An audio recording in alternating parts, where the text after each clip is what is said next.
We're gonna find a fulgurite.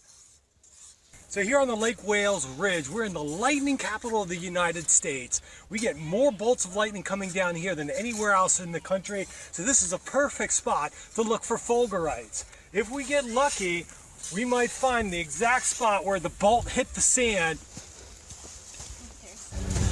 Try to look for clues as to where lightning hit this sand. Did you guys excavate the one over there?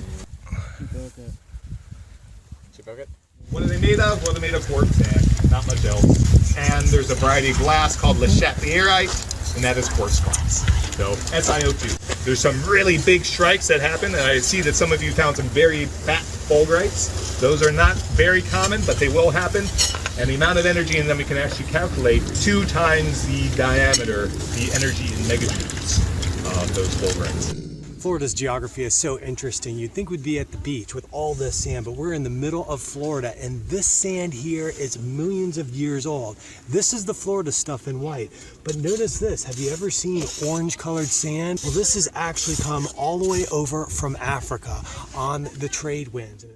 A few million years ago, this entire area was covered by water, and in fact, these are ancient sand dunes. Just on the other side of that sand is where the waves would be breaking. So how do we know that over millions of years this place was covered by water? Well, one clue, so look at this. Here we have shells in the middle of the state.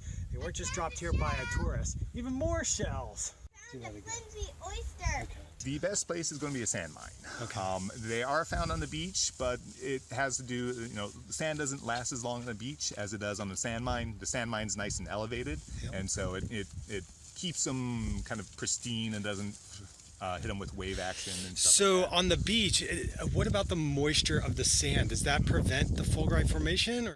It can, so you do need a layer of dry sand. So if it's right on the beach where the ocean is, it will kind of flush in there, and you don't get as much electricity because it kind of dissipates as soon as it hits.